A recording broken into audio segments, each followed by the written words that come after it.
India alliance के रचेता निर्माण करता जो थे वो नीतीश कुमार ने ही पहले पटकनी दी। इनके दूसरे अलायंस थे अखिलेश यादव, जयंत चौधरी ने जो किया पूरे भारत में देखा, 2 विकेट गिरे।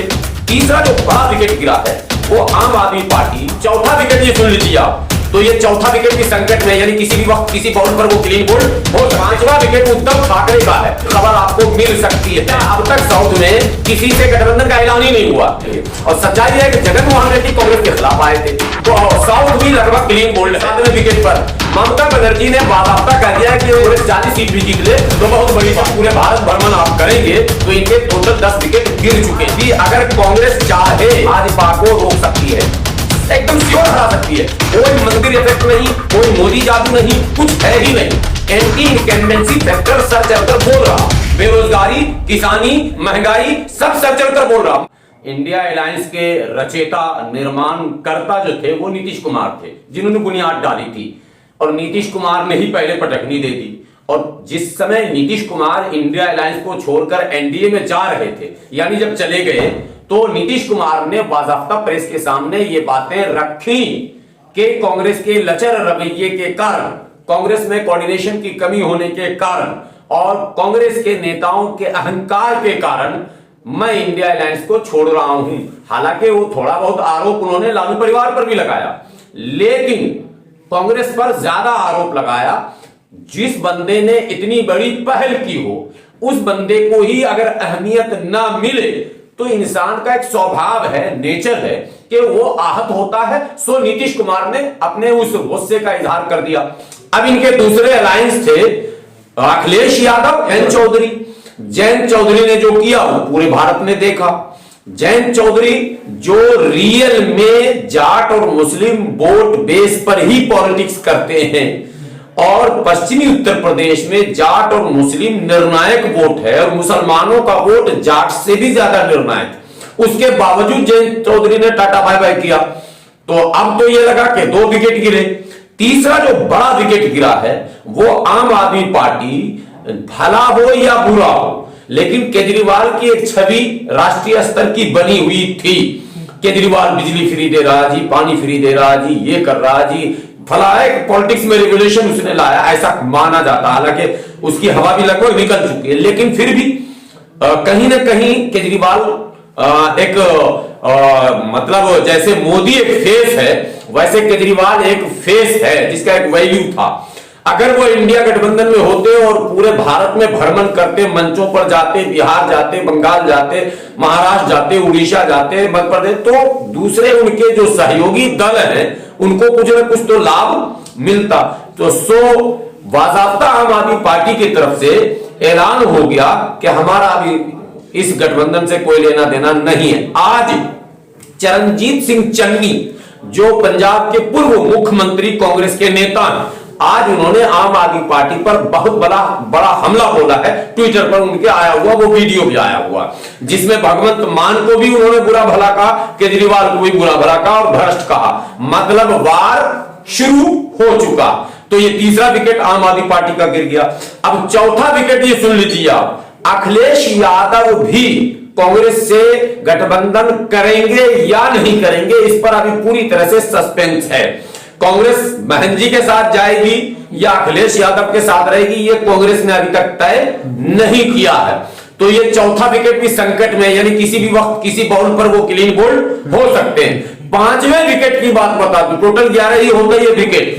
5वां विकेट उद्धव ठाकरे का है, जो किसी भी वक्त रन आउट होने की खबर आपको मिल सकती है। ये आप समझ लीजिए, वो थ्रो पर डिपेंड करता है कि यहां से दिल्ली से जो बाउंड्री से थ्रो होगा, वो अगर बराबर विकेट पे लग गया तो रन आउट का ऐलान हो जाना है।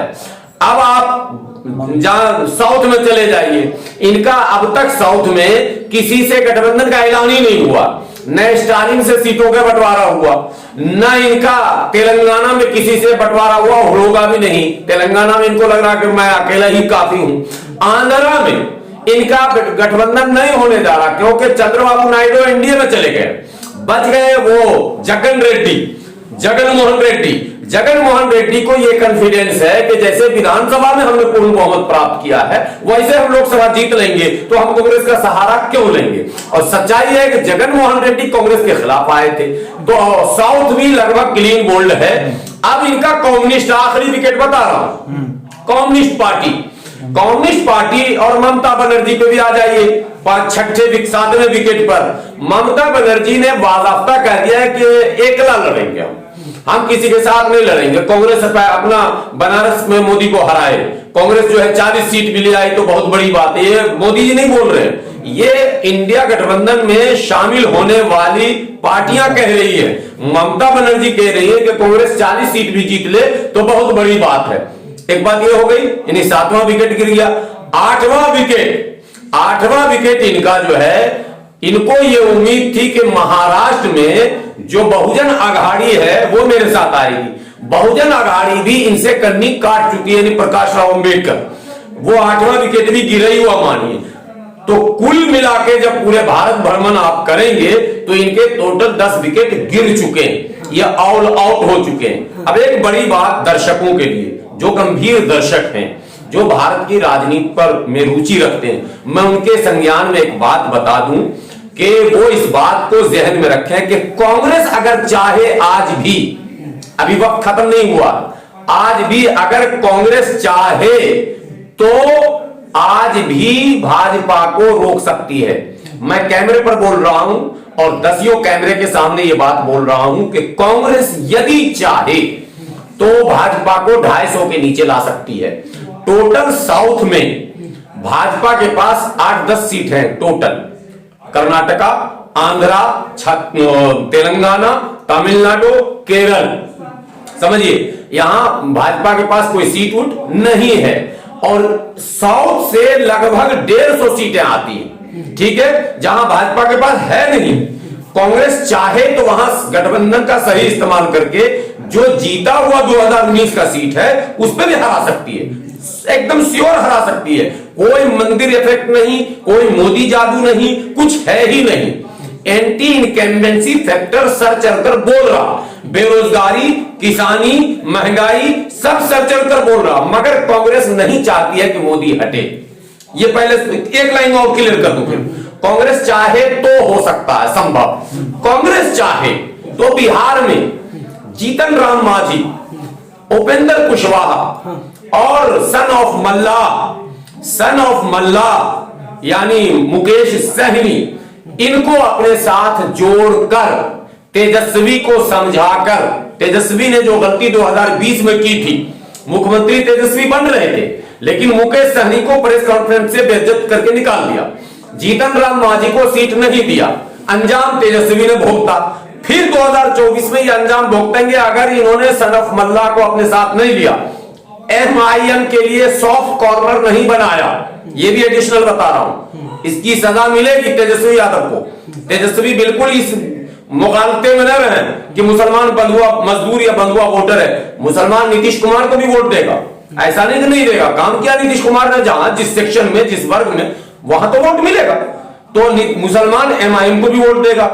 तो भैया MIM के लिए अगर कुछ सॉफ्ट कॉर्नर आपके पास है, कोई जुगाड़, देखिए गठबंधन 2 तरह के हो सकते हैं, डायरेक्ट और इनडायरेक्ट भी होते हैं। अंदर खाने भी होते हैं कि उसकी सीट पर या तो उम्मीदवार ना उतारेंगे या किसी मरियल उम्मीदवार को नॉमिनेशन करा के छोड़ देंगे, ऐसा होता है। और बात हो जाती है बैठ के कि आप भी हेलीकॉप्टर मेरे क्षेत्र में ज्यादा मत उड़ाइएगा, ये अंडरस्टैंडिंग। तो ओवैसी साहब से बात इनको करनी पड़ेगी, नहीं तो ओवैसी साहब का हेलीकॉप्टर जो धर्र से उड़ेगा तो बिहार में सब मुसलमान का वोट इनका दाएं बाएं करके दम